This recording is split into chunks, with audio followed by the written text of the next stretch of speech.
What's up guys, the Strong Boys 19 here. It's time to do another concert review, and for this one I'm going to be reviewing my concert experience from the band Yes. Now I've never seen Yes before, so this had been my first time seeing these guys live, and it was at the Birmingham Symphony Hall, and they've decided to play 3 different studio albums from their discography.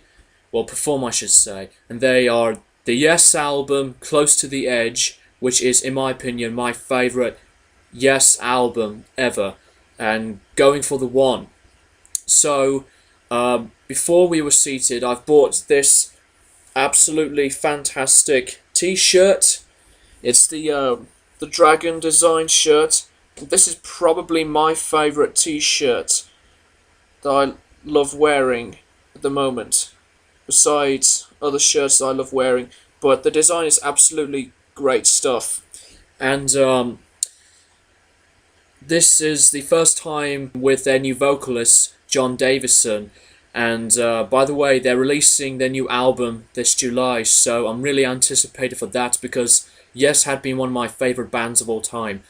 So anyways, when we were seated, we can see the stage. There's quite a big TV screen on top, and I think there's 3 racks, I believe, of 3 different keyboards on each one. So there are a total of 9 keyboards, 9 keyboards from 3 different racks, or holders, whatever you call them, from the left and right and to the front.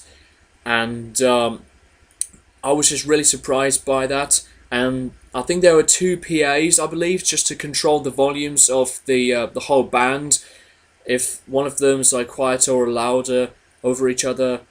But yeah, there were some separate guitars involved, and the drum kit set it up as usual with the Yes band logo on the bass drum skin. But anyways, when the band came on stage, you knew something was about to happen. They're going to play one of their albums from their discography. The first album that they played was Close to the Edge, and I had been a major fan of that album, besides Fragile, Relayer, Tales from Topographic Oceans, and other albums. So the whole performance, when they played that album all the way through, it's just as perfection as it was studio-wise, and they have been absolutely incredible. And just the way that the vocals go, and the instrumentation from, at some parts, the over-the-top complexity of their progressive music, and then they switch into much more of the softer, calmer toned instrumentation with much more of the softer vocals, backing vocals, etc. It's just a magical experience, and when the whole band was playing, the TV screen was on the whole time, and it just shows the Yes band logo with the album cover art, and it shows what the songs they were playing, and there had been a lot of visual, random, various video effects and some scenery stuff here and there, and there had been some showings of the band members on screen, playing their own instruments, and it was really, really tremendous. Well, I was just really pleased that Yes had played my favourite album from their entire discography for the first time on stage. The second album that they've performed is Going for the One. Going for the One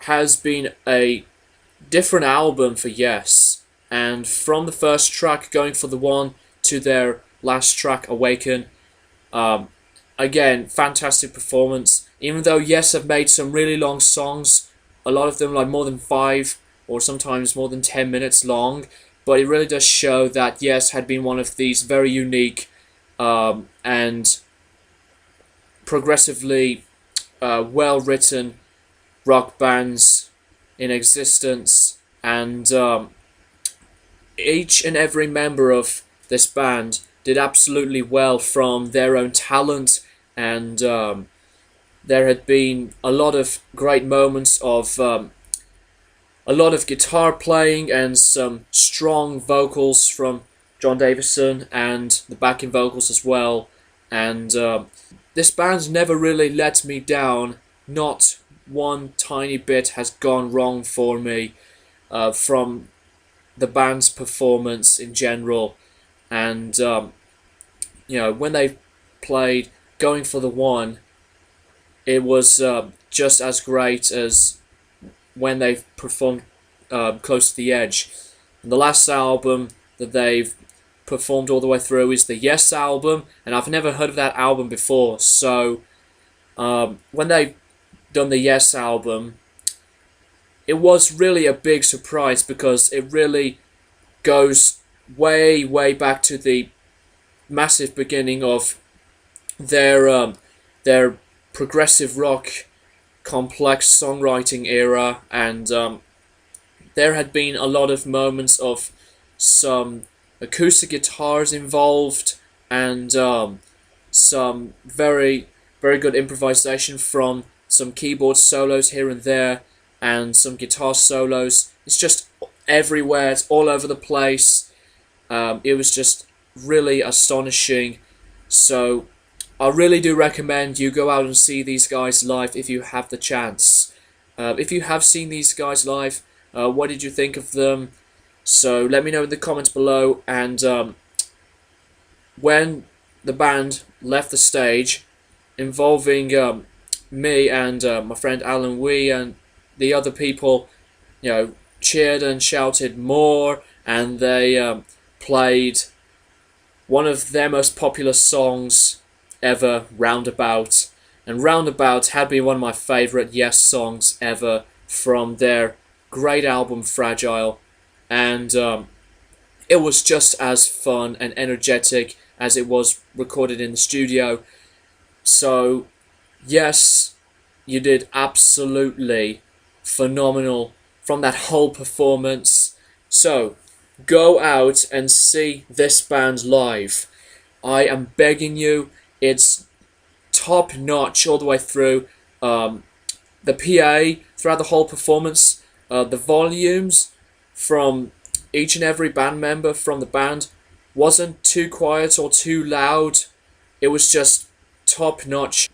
What is your favourite Yes album, by the way? So we all know that mine is Close to the Edge, but what is your favourite Yes album?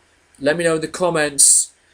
So that whole performance is a strong recommendation to anybody who loves rock or just progressive rock or any pieces of music in general. It's a 10 out of 10 performance. So thank you guys for watching, and I will be back to do more of these concert reviews in the near future. And by the way, I did see Amon Amarth and Black Sabbath back at 2013, so I really need to do those concert reviews. I know that I'm terribly late, but I just really didn't have the time, so I'm just going to do those concert reviews for you guys, and just for anybody, for any metalheads. So thank you guys for watching, and I'll keep you posted for more videos in the future.